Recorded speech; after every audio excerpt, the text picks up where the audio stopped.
Welcome viewers, learners and students to this standalone MOOC course, Ethics, Theories and Applications. Let me introduce myself very briefly.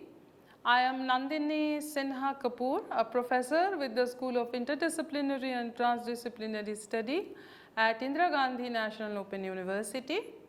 I, along with my colleague Dr. Ashutosh Vyas, who is also a PhD in philosophy from University of Delhi, are going to conduct this course, Ethics, Theories and Applications. Welcome.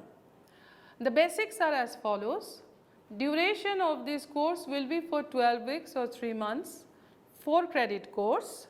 Those who are registering to get the credit will be getting 4 credit.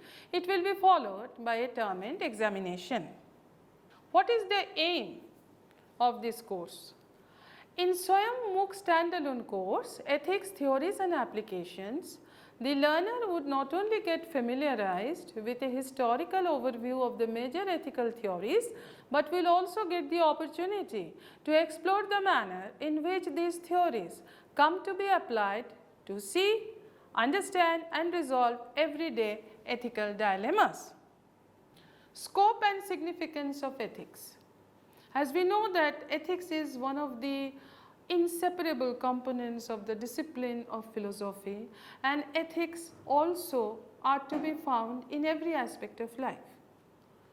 We humans are social creatures, which means that I is not possible without you, and our existence is almost always an existence with others. Being social agents, our conduct and action in both private and public spheres get governed implicit or an explicit code of conduct, which not only guide our interactions and engagements with other social agents and objects, but also determines which actions are permissible in a given context and which actions are not permissible. Ethical or moral dilemmas arise whenever there is a tussle between a set of ethical norms and the agent is unable to adjudicate which one should be prioritized at the expense of the other. For example, what does one do if we find ourselves in a situation where we are required to choose between giving bribe and saving the life of a loved one? Allowing an unlawful transaction of money would save a loved one's life, while refusing it would mean knowingly allowing the person to die.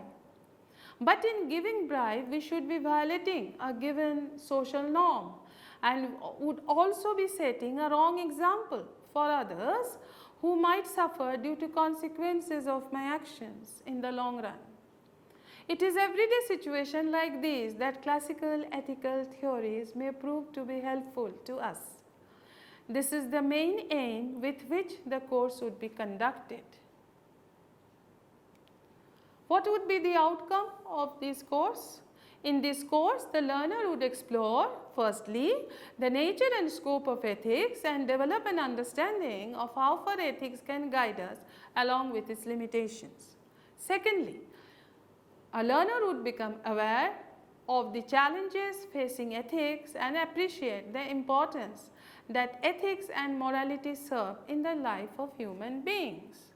Thirdly, study the major ethical principles and theories of Indian tradition as presented in the Vedas, Upanishads, Bhagavad Gita, as well as in the teachings of other schools of Hinduism, Buddhism and Jainism. Fourthly, one would become acquainted with the ethical concepts of Rita, Purushartha, Varnashrama, Nishkama Karma, Triratna and Panchavrata. Fifthly, study some of the most popular ethical theories developed and discussed in the Western philosophical traditions such as virtue ethics, hedonism, utilitarianism and deontology. Sixthly, we shall understand presuppositions, philosophical underpinnings and significance of human values such as sharing, caring, bearing, cooperation, along with the virtues of honesty, courage, love, patience, humility, human rights and human duties. And finally, we should understand, or we shall be able to understand, how a given ethical theory would respond to or resolve ethical or moral dilemmas, with special focus being on the application of moral principles in the domains of international ethics, bioethics, environmental ethics, and media ethics. We are still left with more objectives and outcome. We shall explore the various modes in which the ethical relation between an individual and the society at large manifests itself. We shall understand how resolution may be reached with the help of discourse ethics, which may even serve as the backbone of peaceful coexistence with others. In the end, I wish to emphasize that this course will not only help the learner in their academic, professional or administrative engagements, but it will also help and guide their everyday conduct, making their interactions richer and more fruitful. Thank you so much for your patience hearing of this introduction to the SWAYAM MOOC course, Ethics, Theories and Applications. Namaskar.